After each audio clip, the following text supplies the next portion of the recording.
Some nights in Seoul are so cold they feel personal. Like the city itself has decided to test you, to press its icy fingers against your skin and whisper, "How much can you take?" On this particular Thursday night in January, the temperature in Gangnam district had dropped to -8 degrees Celsius. The kind of cold that makes your bones ache. The kind of cold that sends people rushing toward warmth, toward heated cars, toward bright restaurants, toward the arms of someone who loves them. Most people, not everyone, has somewhere to rush to. In a quiet corner of Dosan Park, just off the main boulevard where luxury cars hummed past like moving diamonds, there was a wooden bench beneath a bare oak tree. And on that bench sat a woman who had run out of somewhere to rush to 11 days ago. Her name was Evelyn Mensah, 27 years old, originally from Accra, Ghana, currently, and this word felt like a wound every time she thought it, homeless. She was not what most people imagined when they pictured someone sleeping on a park bench in Seoul. She was naturally beautiful in a way that hardship had not yet managed to erase. High cheekbones, deep brown skin, eyes that even exhausted still held something fierce and alive in them. She was wearing a gray hoodie under a thin waterproof jacket that had never been designed for Korean winter. On her feet were worn white sneakers with a small hole forming near the left toe. But none of that is what would have stopped you if you had walked past her that night. What would have stopped you were the babies. Strapped to Evelyn's chest in a worn Ankara fabric wrap was Audrey, 1 year old, round-cheeked, dark-lashed, currently whimpering softly in her sleep with her tiny fist pressed against her own cheek. Tucked under Evelyn's right arm, pressed firmly against her side and wrapped in a fleece blanket that had seen better days, was Andrea, also 1 year old, quieter than her sister even in distress, her small forehead creased with the effort of sleeping through the cold. Twin girls, 1 year old, sleeping on a park bench in -8 degrees. Their mother was not sleeping. Evelyn sat completely still, her jaw set, her eyes fixed on the middle distance. She had learned in 11 days that stillness conserved warmth, that if she kept her arms locked around both babies and didn't move, their combined body heat created a small pocket of survival. She had also learned something else in 11 days, that crying used energy she couldn't afford to waste. So she didn't cry.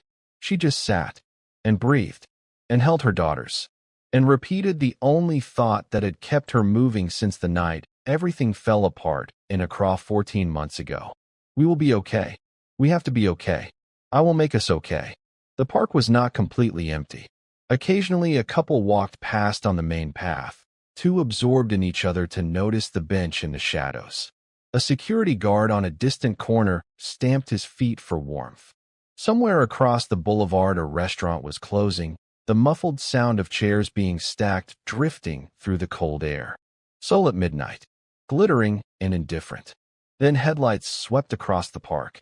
A black Mercedes S-Class, the kind of car that doesn't need to announce itself, turned slowly onto the park road that cut through the green space as a shortcut toward the Gangnam residential towers beyond. In the back seat, Park Mi-hoon sat with his eyes closed.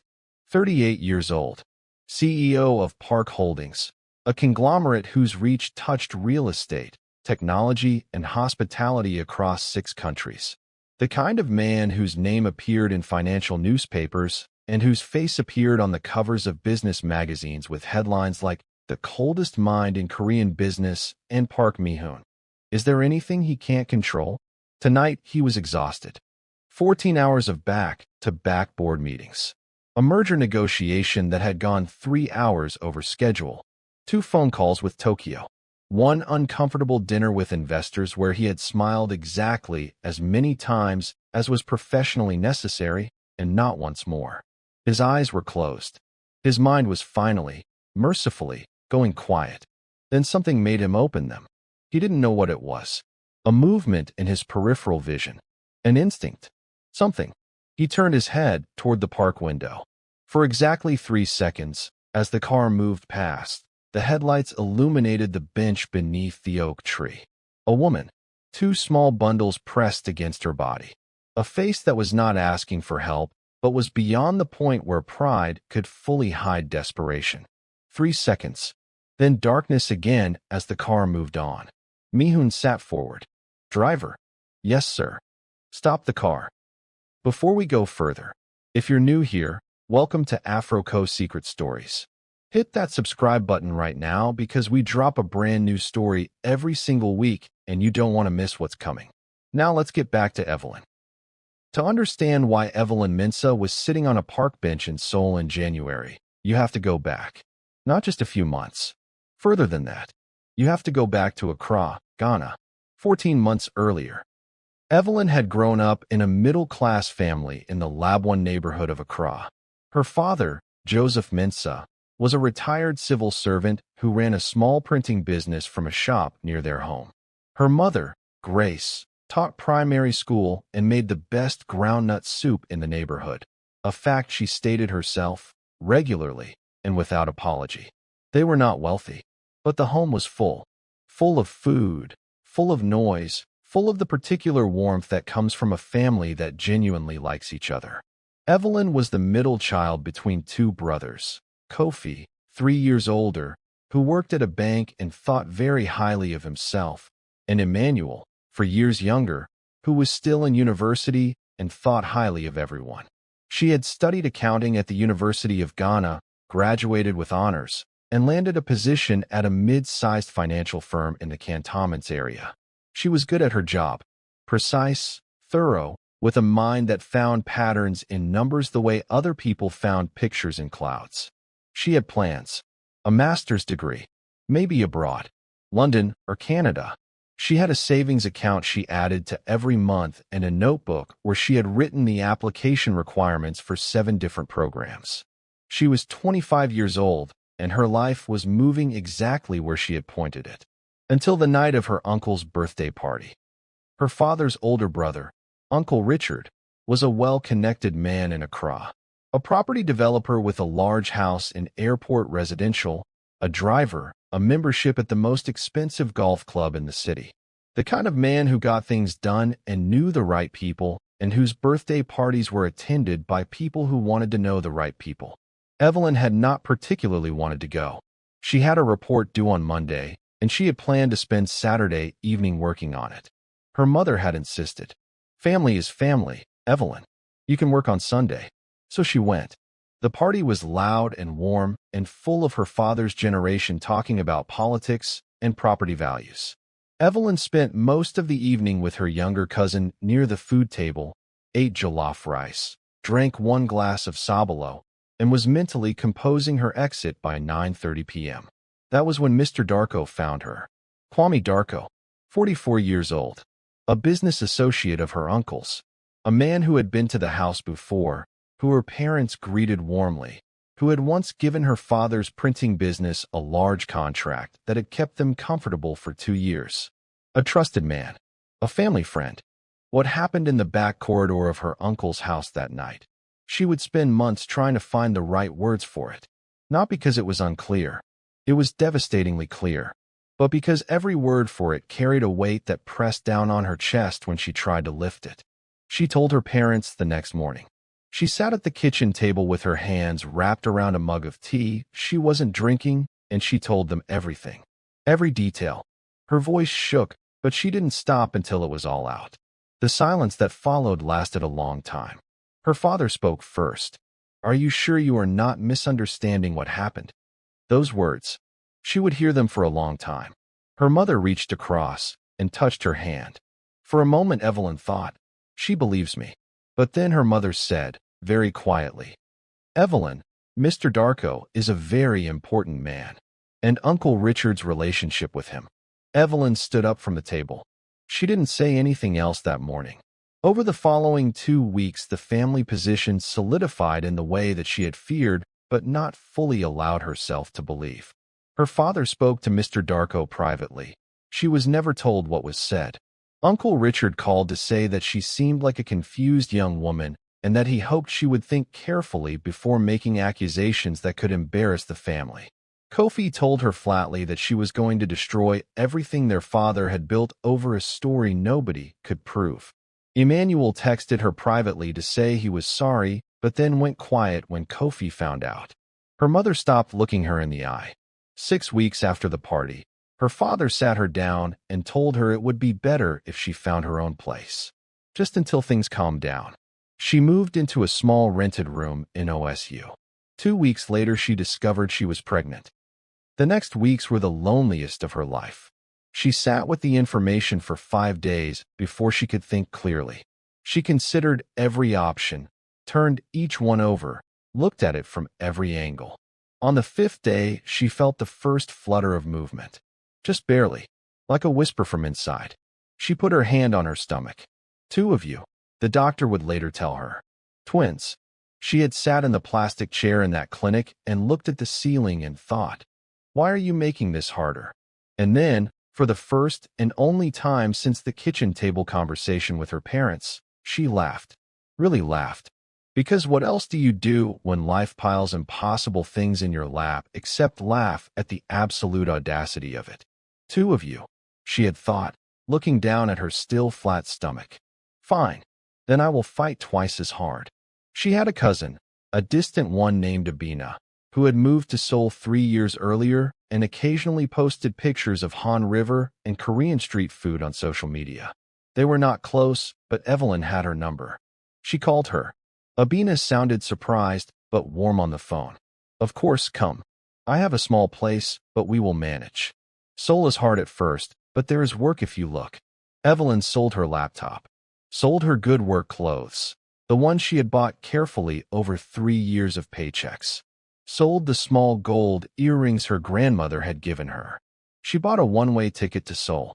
She did not tell her family she was leaving. She left a note for Emmanuel only, because he was the only one she still believed might one day understand.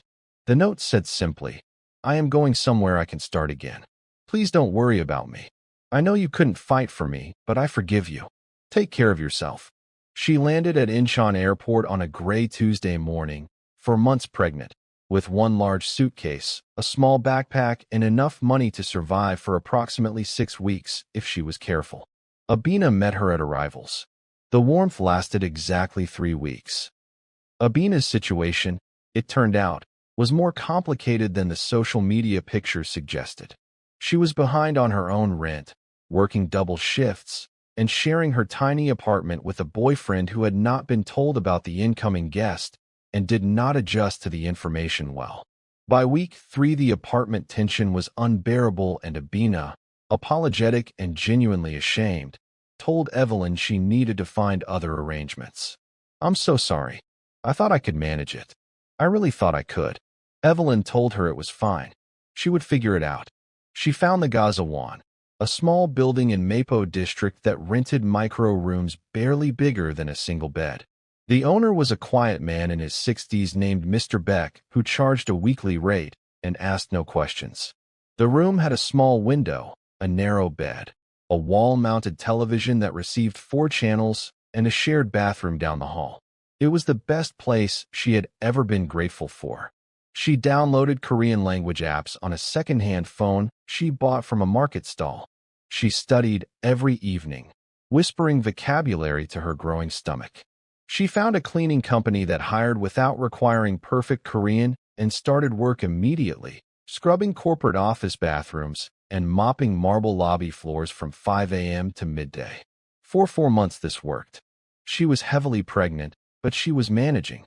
She was saving. She was learning Korean 20 words at a time. She was building something small but real. Then the pregnancy became impossible to hide and impossible to work around. She couldn't carry the equipment up stairs the way the job required. She moved slower. She needed bathroom breaks that the schedule didn't allow. Her supervisor, a harried woman named Manager O, who was not cruel but was also not interested in complications, reduced her shifts to twice a week. Then once. Then handed her an envelope with her final payment and an apology that lasted approximately 8 seconds. She tried other places. A convenience store. "Sorry, need someone who can stand long shifts." A restaurant. "Your Korean is not enough yet." A child care center. "We appreciate your interest, but..." Mr. Beck gave her 1 week when the rent ran out. He was genuinely sorry. She could see it. But he had bills too. The twins arrived on a Wednesday morning, 2 weeks earlier than expected. Audrey came first, screaming with an energy that made the midwife laugh. Andrea followed 4 minutes later, quieter, looking around the delivery room with an expression of profound assessment, as if she was already deciding what she thought of the world. A nurse named Nurse Kim, young, soft-spoken, with a small cross necklace, held Evelyn's hand through the entire labor because there was nobody else. When it was over and both babies were placed on Evelyn's chest, Nurse Kim wiped her own eyes and pretended she hadn't. "They are so beautiful," she said. "You did so well." Evelyn looked down at two small faces looking up at her. "Hello," she whispered in Chui. "I have been waiting for you both." 3 days later she was discharged. 11 days after that, having exhausted every shelter that was full, every church that couldn't accommodate a foreign woman with newborns, every option she could think of, she was on a bench in Dawson Park, holding her daughters against the January cold and refusing to let herself think past the next hour. 1 hour at a time. That was all she allowed herself. And then the black Mercedes stopped. Let me tell you about Audrey and Andrea Mensah, because this story belongs to them as much as anyone. Audrey was born 4 minutes before her sister and had apparently decided that those 4 minutes of seniority meant something. She was the louder twin, the more demanding one, the one who communicated her needs with an immediacy and volume that suggested she had important places to be. When she was hungry, the park knew about it. When she was uncomfortable, she made adjustments, wriggling, repositioning, rearranging her mother's arms until the situation met her standards. She had her mother's eyes. Dark, bright, missing nothing. Andrea was different. Andrea watched. She had a stillness about her that seemed unlikely in a 1-year-old, a quality of quiet observation that made people feel, slightly irrationally, that she was listening to everything and filing it away for later. She cried less than Audrey and smiled less too, but when she did smile it arrived slowly, like sunrise, and it was worth waiting for. She had a small dimple on her left cheek that only appeared with that slow sunrise smile. Together they were everything Evelyn had. On the streets of Seoul, Evelyn had built a routine around them with the precision of a military operation. 5 a.m., she was awake before them, mentally planning the day. She knew which convenience store opened earliest and which elderly owner, Mr. Cho, 72 years old, a grandfather 8 times over, had quietly started leaving a paper bag by the door on cold mornings. Inside the bag were always the same things: 2 small cartons of warm formula, a triangle gimbap for Evelyn, and sometimes a small packet of baby crackers that he left without comment or expectation of thanks. Though Evelyn thanked him every time in her careful Korean, and he waved her off every time as if the whole thing was nothing. It was not nothing. It was the reason Audrey and Andrea had eaten every day.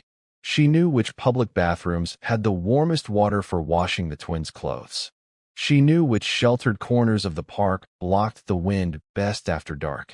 She had memorized the heating schedule of a nearby community center whose lobby she could sit in with the babies between 9 a.m. and noon before the security guard's shift changed and the new one was less understanding. She had a small notebook in her backpack. In it she tracked everything: the babies' feeding times, their temperatures checked with the back of her hand, any symptoms she noticed, resources she had tried, resources still to try. The notebook was meticulous. It was the accounting brain that had gotten her honors at university, redirected now entirely toward the survival of 2 small people who did not yet understand that survival was something that required effort. They just knew their mother smelled like home. On the evening that Mi-hoon's car passed through the park, both twins had developed a heat in their foreheads that Evelyn had been monitoring with increasing anxiety. Not a high fever. Not yet. But the beginning of something that outdoor nights at -8 degrees were not going to improve. She had been sitting for 2 hours trying to calculate her next move. The shelter in Yeongdeungpo had told her to call back Thursday. Today was Thursday, and she had tried twice and reached a voicemail. She had 14,001 left. Enough for formula for approximately 2 more days. She pressed her lips against Audrey's forehead. Then Andrea's. slightly warmer than an hour ago. Think, Evelyn. Think. Then headlights. Then a car that should have kept moving, didn't. Mi-hoon stepped out of the car before his driver had fully stopped. His bodyguard, a solid, quiet man named Taeyong, moved to follow immediately. Mi-hoon held up one hand without turning around. Stay. Taeyong stopped. Looked at Jisoo, the assistant who was in the front passenger seat. Jisoo looked back with the expression of a man who had learned not to question certain things. Mi-hoon walked toward the bench. He was aware of how he must look to her.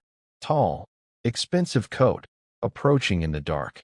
He slowed his pace deliberately, kept his hands visible, made sure his footsteps were audible so he didn't startle her. Evelyn had seen him the moment the car door opened.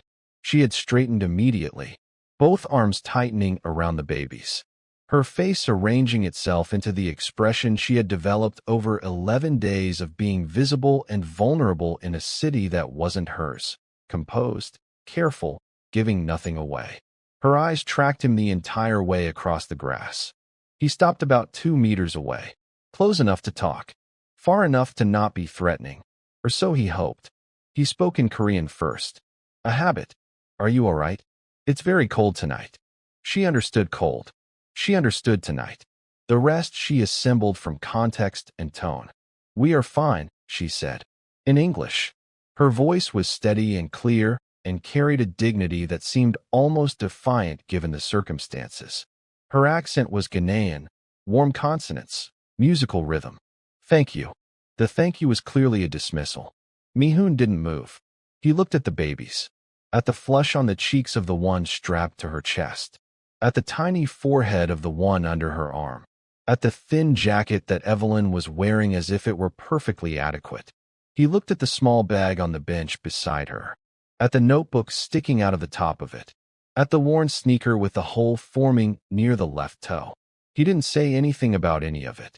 Instead, he began unbuttoning his coat. Evelyn watched him. It was a coat worth more than she had earned in 3 months of cleaning offices. Heavy charcoal wool, cashmere lining, the kind of garment that held warmth like a promise. He held it out to her across the 2-meter distance. She looked at it. Every piece of pride she had, and she had considerable amounts, rose up at once. She opened her mouth to say no. Andrea sneezed. It was a small sound, barely anything. A tiny explosive exhale from a 1-year-old who was already asleep. Evelyn closed her mouth. She reached forward and took the coat. She wrapped it around both babies without looking at Mi-hoon, tucking the edges in, making sure Audrey's feet were covered, adjusting the collar around Andrea's face. When she looked up, he was still standing there. Sit down if you want, she said. It was not warm. It was not unfriendly. It was the tone of a woman who was too tired for pretense. I can't stop you. It's a public bench. He sat down. Not close. He left a careful distance between them. He sat the way someone sits when they want to communicate that they are not a threat, slightly turned, not looming, hands rested on his knees. In the car, Taeyong watched in the side mirror. He had worked for Mi-hoon for 6 years. He had never seen him sit on the ground, on a park bench, in the cold, next to a stranger. He said nothing. Neither did Jisoo. For a moment, neither Mi-hoon nor Evelyn spoke. The city hummed around them. Distant traffic. A siren somewhere. The bare branches of the oak tree above shifting slightly in the wind. Mi-hoon tried English again. His English was functional, business formal, slightly accented. How long have you been here? Outside. Evelyn considered not answering. Then she decided there was no particular reason not to. 11 days. He absorbed this. His face did not perform shock or pity, which she appreciated.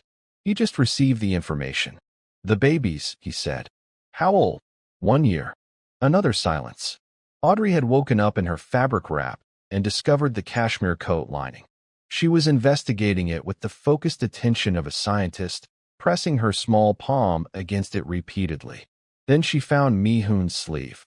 His coat was long enough that the edge rested near Evelyn's side of the bench, and Audrey, with the magnificent boundary blindness of a 1-year-old, grabbed a fistful of it and held on. Mi-hoon looked down at the small hand gripping his sleeve. He didn't pull away. Something happened in his face. Something that moved through it quickly and was controlled before it fully surfaced, but Evelyn caught it. She was observant in the way that people become when they have spent months reading rooms and calculating danger levels. It wasn't a look she had expected from a stranger in a park at midnight. It looked like grief. "I have a guest house," Mi-hoon said. His voice was measured and careful. "On my property in Cheongdam. It's empty. It has heating and beds and a kitchen." Evelyn said nothing. Her face said everything. "I'm not," he started. "What do you want?" she said flatly. In return, he looked at her directly. He had a steady gaze, the kind built by years of boardrooms and negotiation. But there was something else underneath it tonight. Something that seemed, unexpectedly, like honesty. "Nothing," he said. "I want nothing from you." People always want something. "Yes," he said. "Usually. Not tonight." She studied him for a long moment. Taeyong, the Mercedes, the coat that cost more than her plane ticket, the way he had walked across the park. No performance, no announcement, just a man who had seen something and stopped. "One night," Evelyn said finally. Her voice was firm. "A negotiation, not a concession. My daughters need warmth tonight. One night. And tomorrow I find my own arrangement." "Okay," Mi-hoon said. "I'm not a charity case. I can see that. I will not owe you anything." "You won't." She held his gaze for another 3 seconds. Then she stood up, settling Audrey more securely in the wrap, tucking Andrea under her arm, and picked up her small bag from the bench. "Then let's go," she said, "before Andrea's fever gets worse." Mi-hoon stood. He reached instinctively to take her bag. She shifted it to her other shoulder without breaking stride. He almost smiled. He didn't. They walked toward the car. "I need to pause here for a second, because if this story is getting to you the way I think it is, drop a comment below. Tell me, was Mi-hoon right to stop that car? And what do you think Evelyn should do? Let's talk in the comments. Now back to the story. The guest house was a separate structure at the rear of Mi-hoon's Cheongdam property, a 3-story compound hidden behind high walls and mature trees that made it feel impossible to believe you were still inside one of Seoul's most expensive districts. The guest house itself had 2 bedrooms, a full kitchen, a living room with underfloor heating that Evelyn felt the moment she stepped through the door and which almost broke her composure instantly. Warm floors. She had forgotten what warm floors felt like. Mrs. Yoon was waiting.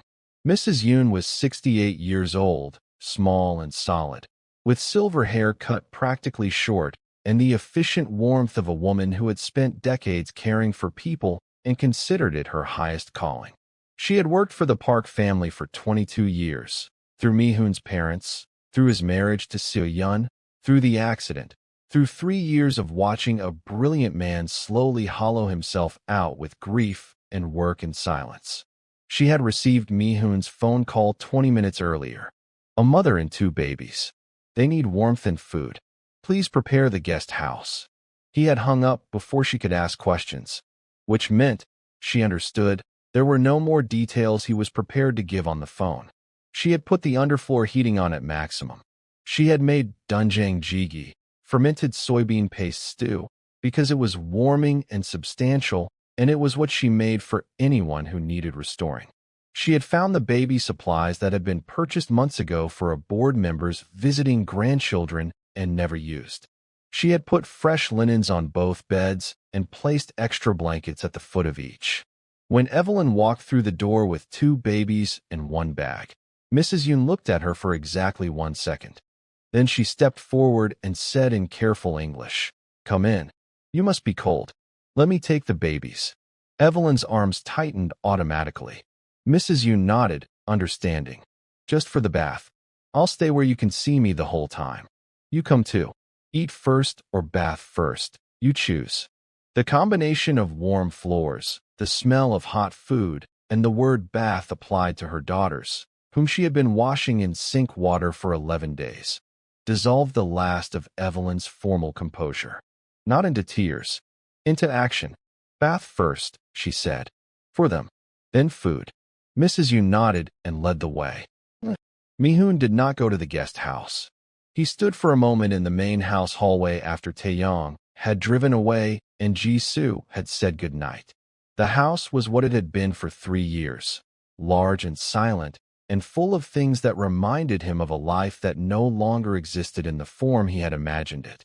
He went to his study, poured a glass of whiskey he didn't drink, stood at the window.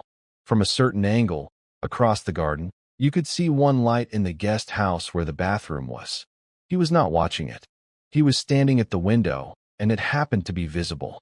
Mrs. Yoon appeared behind him. She moved quietly for a woman her age.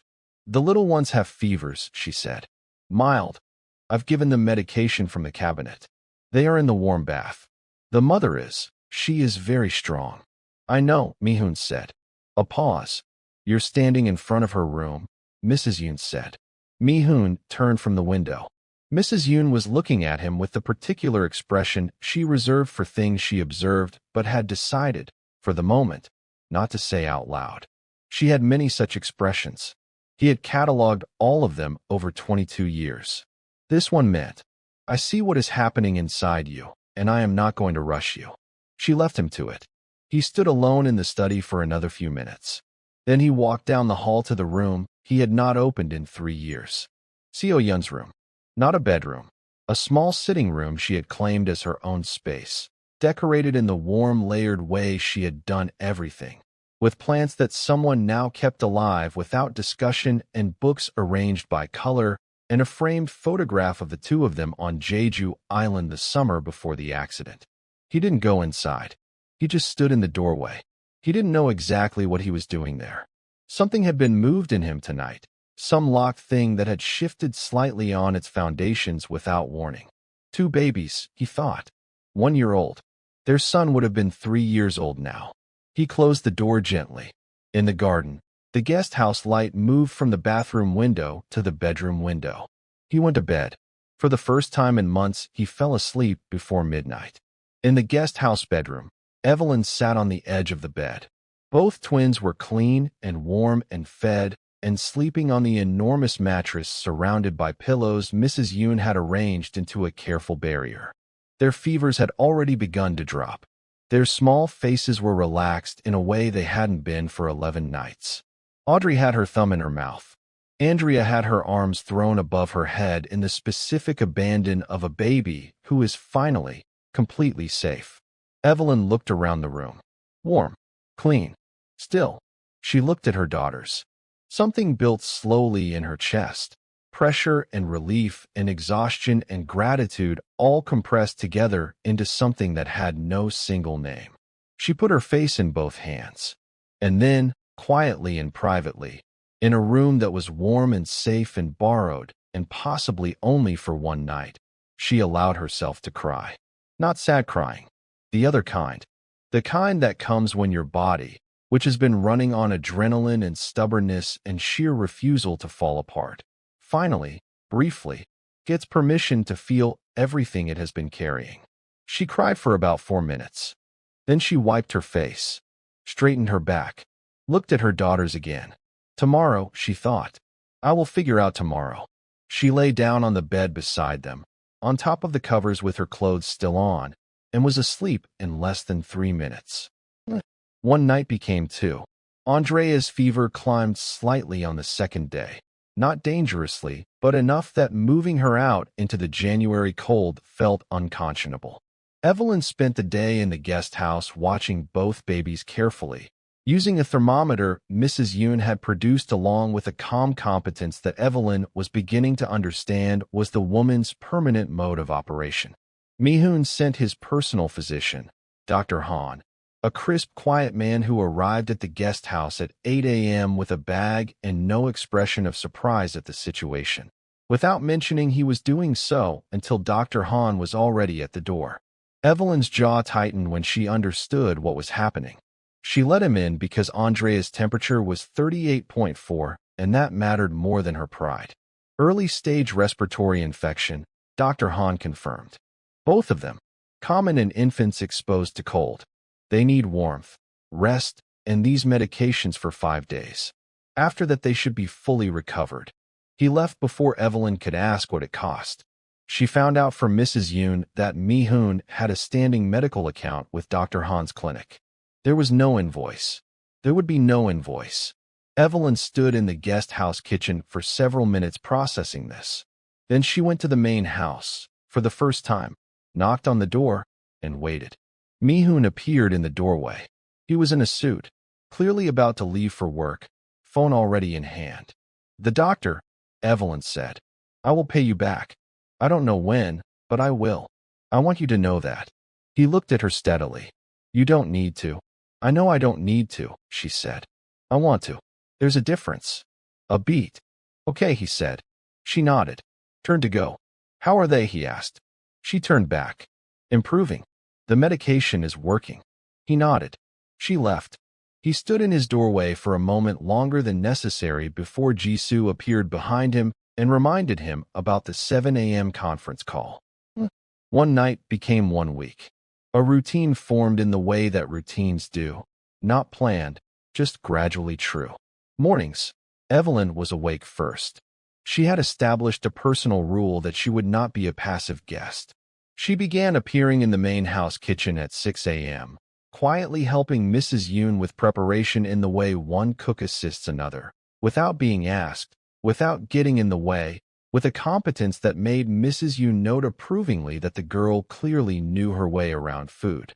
Evelyn made kontamire stew one morning, a Ghanaian dish with cocoyam leaves. From ingredients, she asked Mrs. Yoon to help her find at the market. Mrs. Yoon tasted it, and then sat down. "You're going to teach me this," she announced. Evelyn almost smiled. "Deal." She also cleaned. Not because she was asked, she was a guest, not staff, but because inactivity made her anxious and because it was something she could do. The guest house was spotless within the first 3 days. She noticed that a storage room near the main house kitchen had been completely disorganized for what appeared to be years, and one afternoon she reorganized it so thoroughly that Mrs. Yoon stood in the doorway afterward with an expression of pure emotion. Mi-hoon found himself taking slightly longer routes between the main house and his car in the mornings. He told himself this was not deliberate. Their conversations happened in pieces, small exchanges that accumulated slowly. He corrected her Korean gently when she attempted it. She attempted it constantly, consulting a small dictionary app on her phone, determined. She corrected his English occasionally, calmly, as if it were the most natural thing. He found this unexpectedly funny. He didn't show that he found it funny. She noticed he found it funny. The twins complicated everything.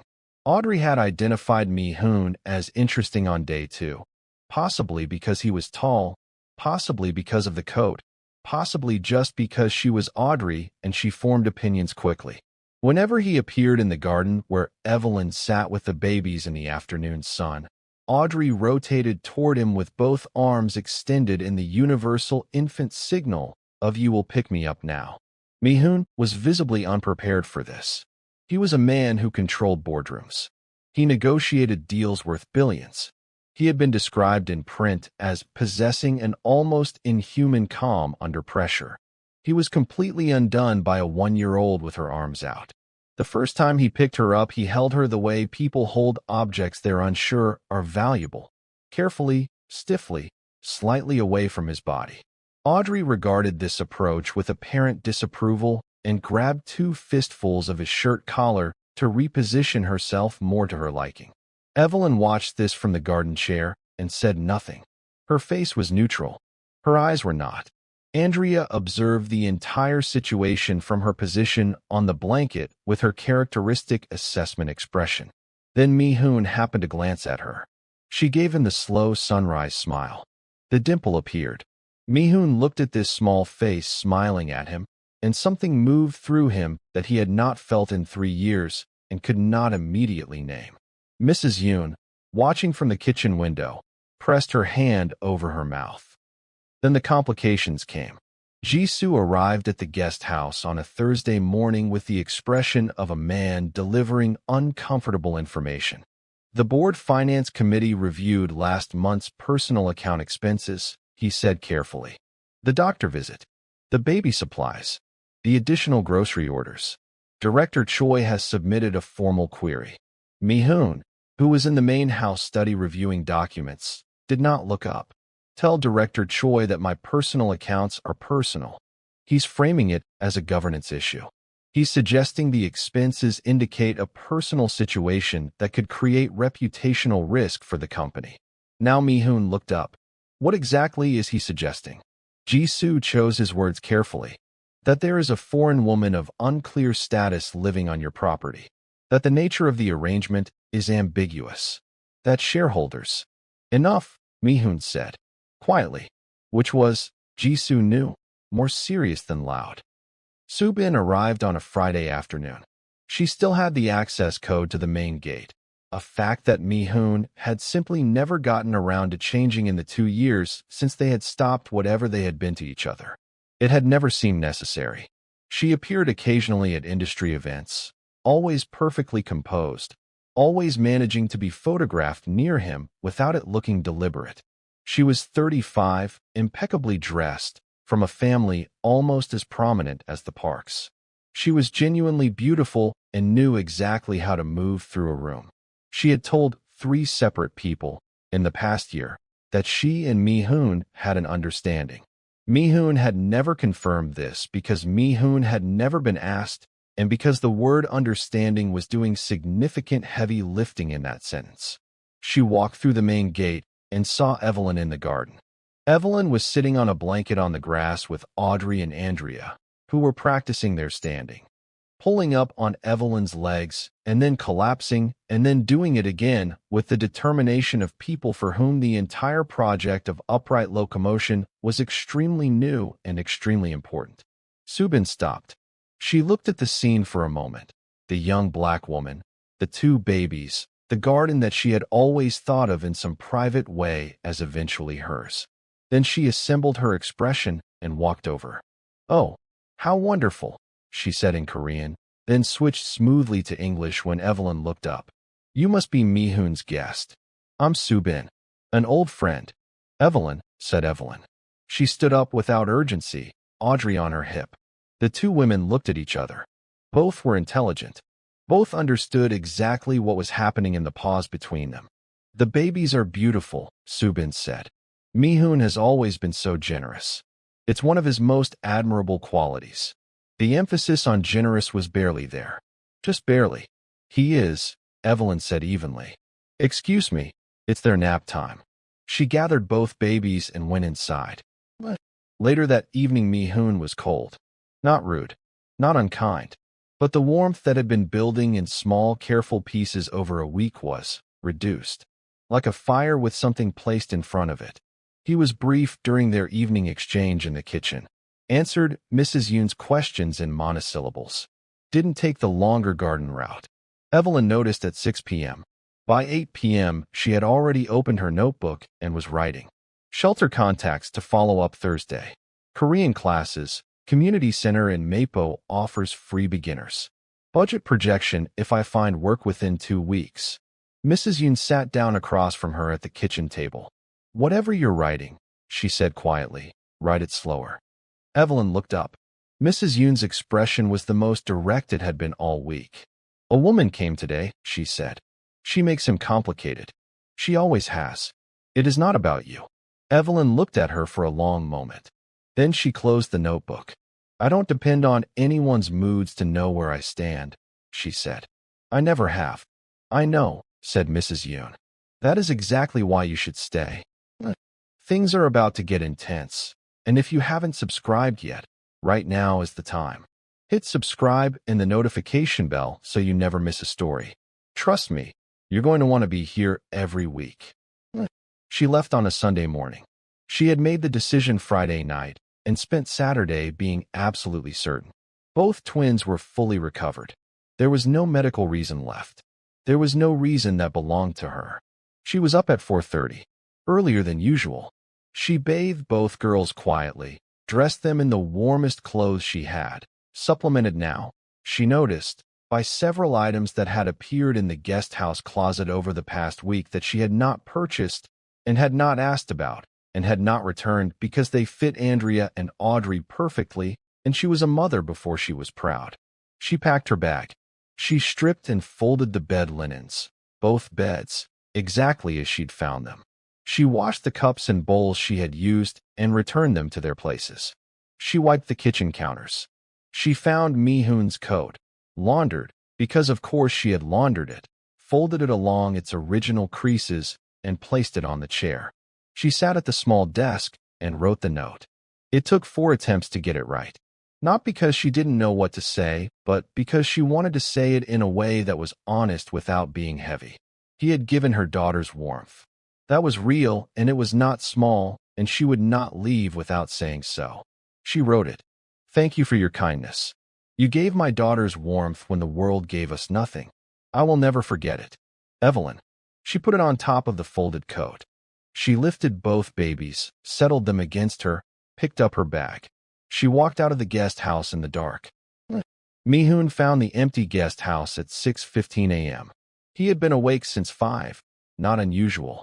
He had stood in his kitchen waiting for the sound of movement from the guest house that he had, without formally acknowledging it to himself, begun to listen for in the mornings. Silence. He walked across the garden. The guest house door was unlocked. Inside, spotless, arranged still.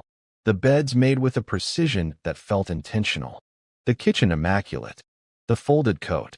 The note. He read it once. He read it again. He stood very still for approximately 30 seconds.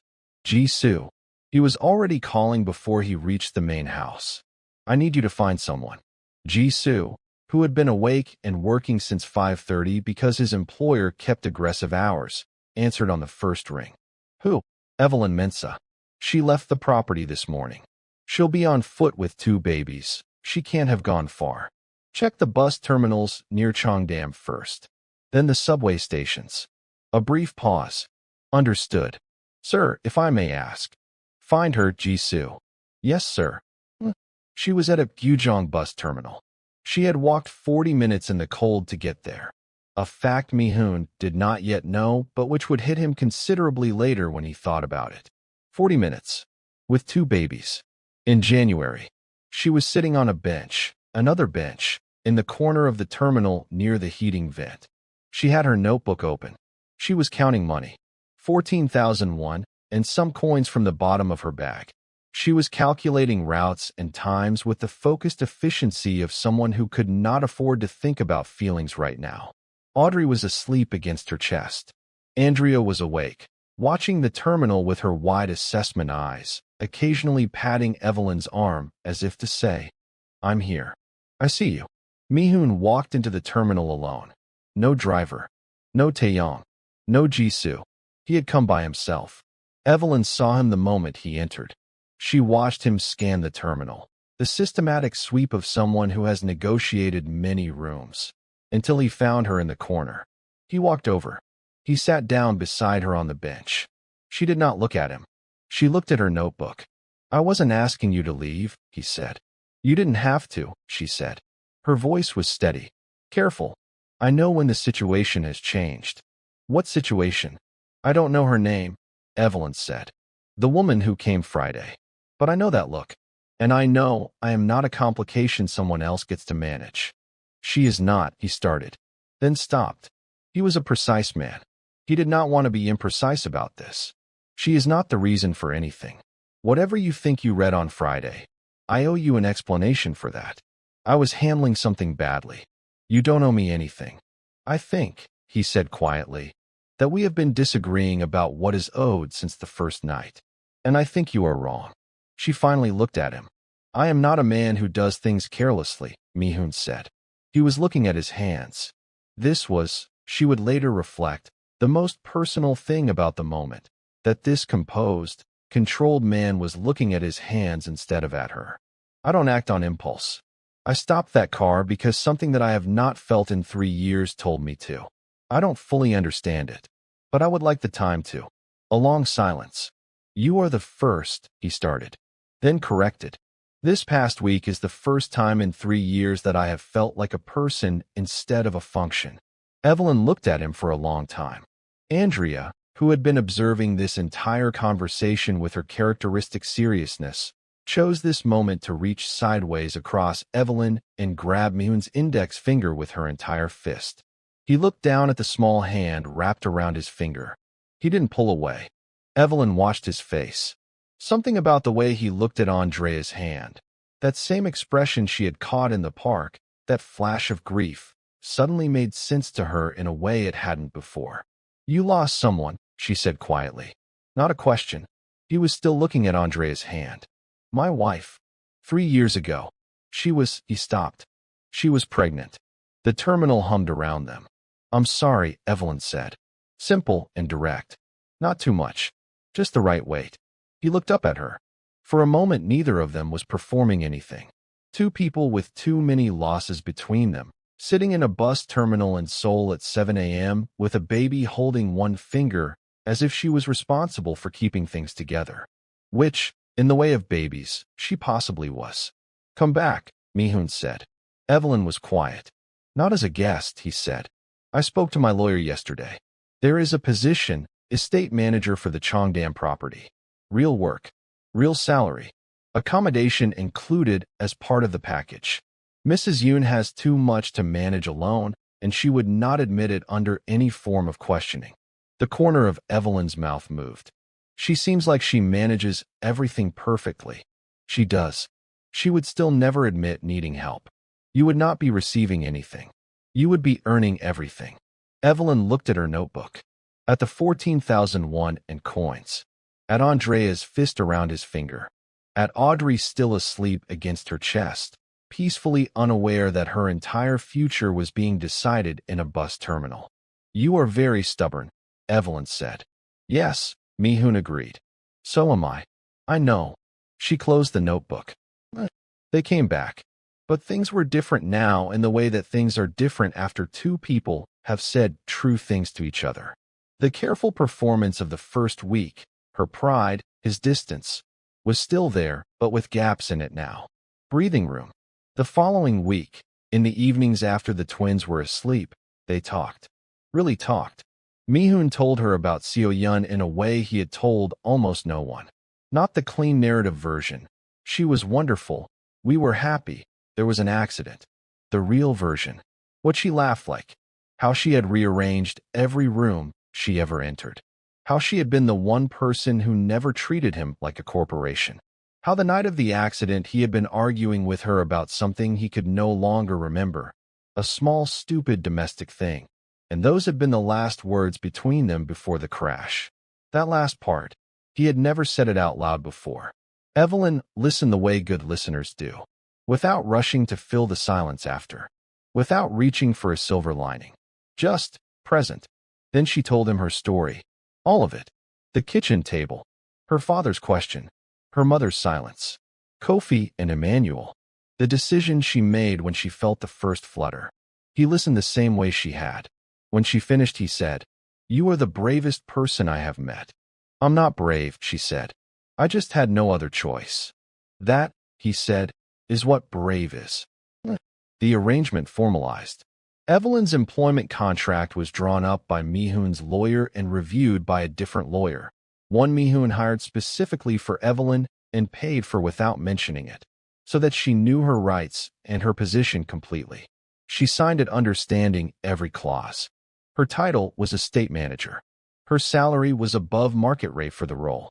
Her accommodation in the guest house was contracted and hers regardless of any other circumstance. It was, in legal terms, entirely hers to stand on. She started formal Korean classes 3 evenings a week at a language school in Gangnam. Mi-hoon quizzed her in the evenings when she came back, pulling up vocabulary on his phone and testing her, badly, with the wrong tones. You are not a good teacher, she informed him on the 4th evening. I'm an excellent teacher, he said, mispronouncing the Korean word for excellent in a way that made her put her face in her hands. These evenings became the thing Mrs. Yoon arranged her schedule around.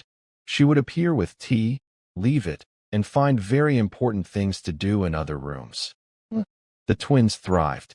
The Cheongdam property, its garden, its warmth, its rhythms, agreed with them completely. Audrey walked at 13 months, which Dr. Han confirmed was ahead of schedule in a tone that suggested she had done it to prove a point. Andrea walked a week later, in the same garden, on a Tuesday afternoon. She took 3 careful steps, then 4, Then she looked up and found Mi-hoon watching from the garden path and changed direction toward him entirely. Arms up, dimple deployed, completely certain of her welcome. He crouched down and she walked straight into his hands. He lifted her up. He looked at her face. The thing that had been locked for 3 years, that had shifted on its foundations the night he saw a woman on a park bench who refused to give up, moved again. Further this time. Evelyn watched from the blanket on the grass. She said nothing. She didn't need to. Director Choi raised the situation at the next board meeting. He had prepared remarks. He had framing. He used the phrase reputational consideration 4 times in 90 seconds. Mi-hoon let him finish. Then he stood up. The woman Director Choi is referring to is the estate manager of my Cheongdam property, employed under a formal contract at a market rate salary. Her performance in that role has been exceptional. Her personal history is her own.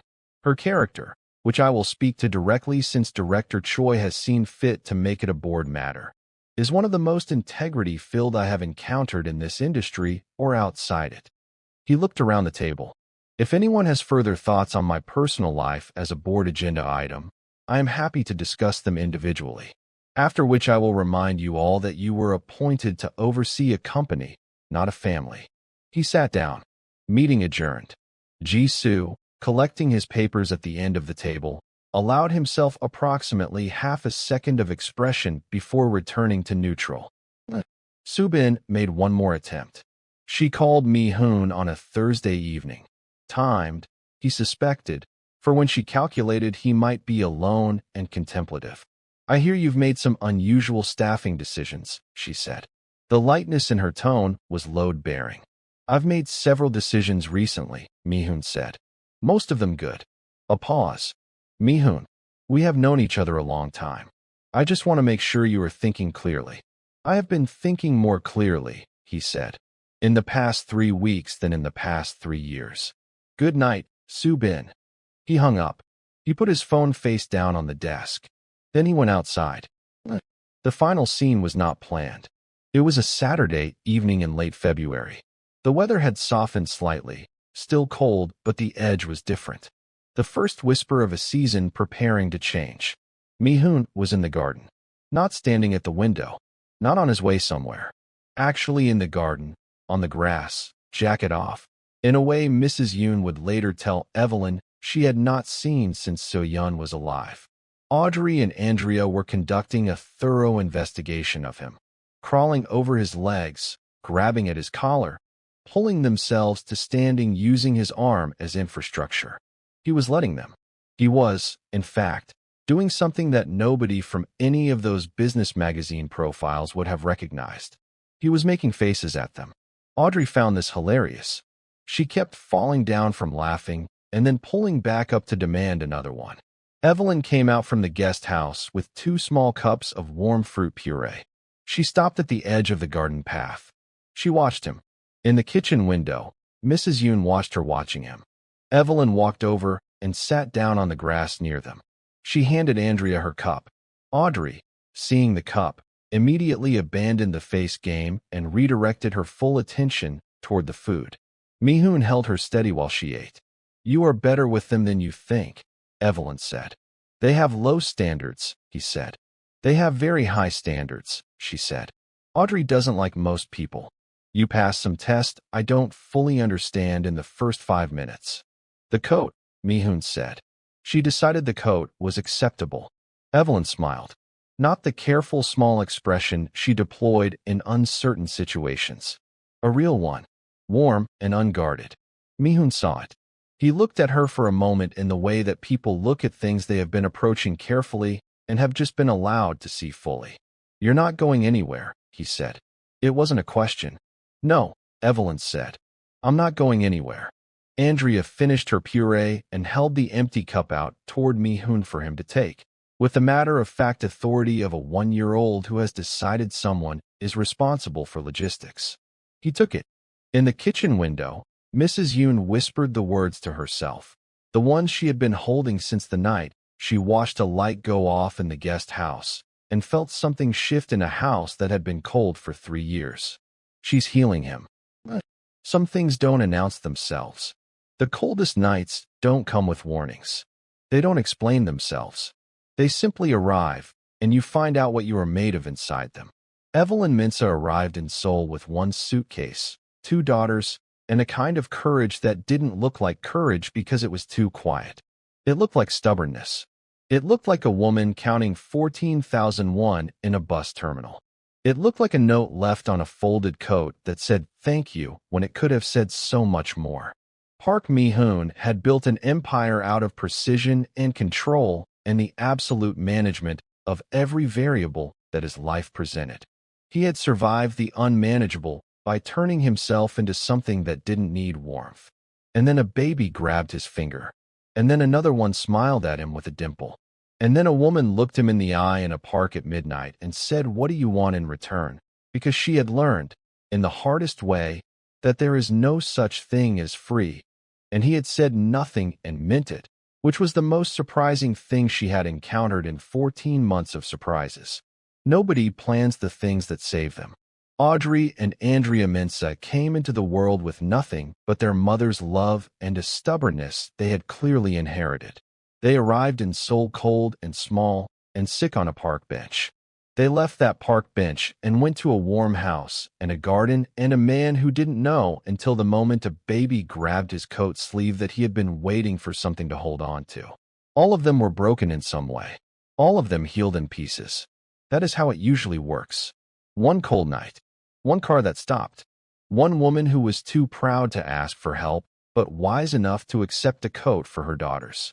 And 2 small girls who, between them, unlocked a man that nobody else had been able to reach.